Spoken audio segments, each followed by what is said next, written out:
Dans le noir, plongé dans l'horreur.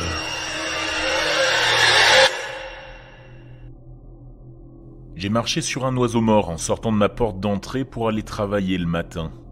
J'ai relevé mon talon et j'ai vu un merle mort qui se trouvait sous ma botte. Je n'ai rien pensé jusqu'à ce que je trouve un autre oiseau mort, cette fois-ci un petit moineau brun et gras, décédé à mes pieds. Le moineau et le rouge-gorge n'étaient que deux des dizaines d'oiseaux morts éparpillés dans l'entrée et le jardin de ma maison. Cela ne pouvait pas être un accident. Le surnom que je donnais à ma femme, c'était Birdie. J'ai pris les devants cette fois. J'ai envoyé un message à Allison sur Tinder. Qui est-ce vraiment et pourquoi tu fais ça? J'ai déjà vécu assez de choses. J'ai dû suer pendant la plus longue journée de travail de ma vie, sans avoir de réponse.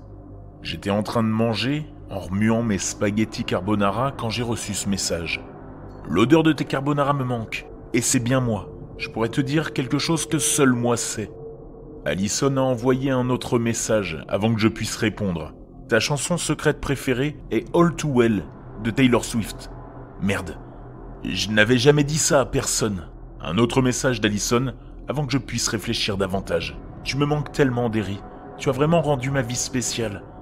J'ai essayé de m'accrocher. Tu étais la dernière chose à laquelle je pensais et ça me rendait heureuse.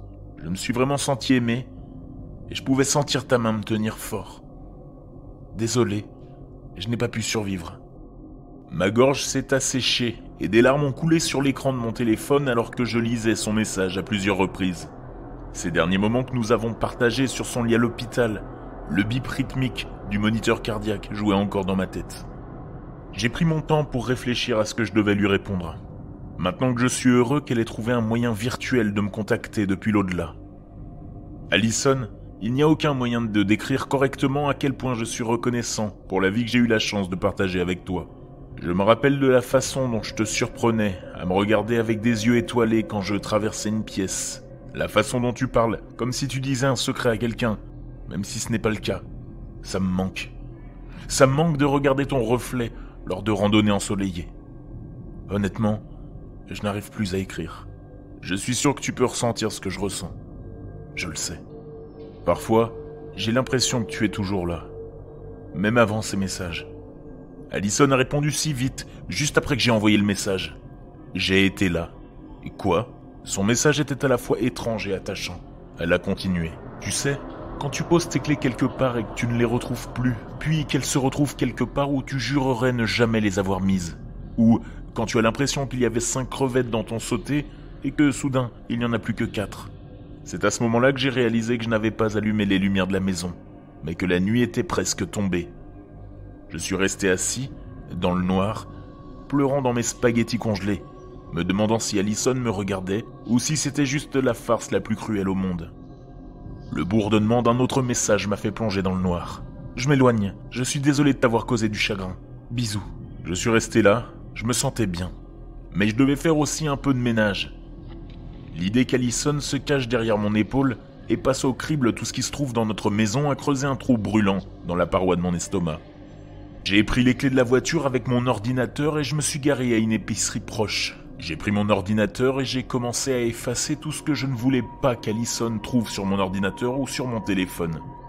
Des vieux pornos que j'avais téléchargés au hasard, des photos de quelques aventures que j'ai eues depuis sa mort. Honnêtement, ce n'était pas grand-chose. J'étais de retour à la maison en moins de 20 minutes. Tout allait bien, jusqu'à ce que j'aille ouvrir la porte de notre chambre et que je trouve une petite paire de sous-vêtements rouges enroulés autour de la poignée. L'image de leur ancien propriétaire a brûlé dans mon esprit et a fait rougir toute ma tête en un éclair. J'ai vu la fille dans mon esprit. Petite, pétillante, très ivre, dans le bar où j'allais avec mes amis du lycée. Elle était là, elle aussi, avec ses amis du lycée. Une chose menant à une autre, nous étions rentrés chez moi ce soir-là et avions passé la nuit ensemble. Je pense qu'elle pouvait sentir la tristesse qui m'habitait. Et cette nuit-là, elle avait essayé de me remonter le moral en laissant ses sous-vêtements coquins sur le sol, comme si elle les avait oubliés. Je les avais jetés quelque part dans mon placard, puis moi aussi, je les ai vite oubliés. J'ai commencé à paniquer. Je souhaitais lui répondre, mais j'avais l'impression de me sentir comme si j'avais avalé une bouteille entière de somnifères. Mes pensées sont devenues lentes, mes paupières sont devenues lourdes. Chaque muscle de mon corps est devenu léthargique. Je me sentais drogué. Je me suis effondré sur le sol, incapable d'atteindre le lit. Allongé sur le sol, luttant pour rester éveillé, j'ai senti mon téléphone vibrer dans ma poche. J'ai utilisé le peu de force qu'il me restait pour atteindre ma poche et en sortir mon téléphone. Là, affiché, j'avais un message d'Alison que j'ai pu lire sur mon écran d'accueil. « Je suis contente d'avoir mis cet ingrédient dans ton dîner quand tu ne regardais pas. Ce que j'ai trouvé dans ton ordinateur est horrible. On s'aimait, Derry. Pourquoi tu fais des choses comme ça ?» Mes dernières molécules d'énergie ont été suffisantes pour que je comprenne ce message, puis je me suis évanoui. Je me suis réveillé sur le sol bien des heures plus tard, encore groggy, mais vivant. La toute première chose que j'ai faite en me réveillant a été de vérifier Tinder. Le profil d'Alison avait disparu.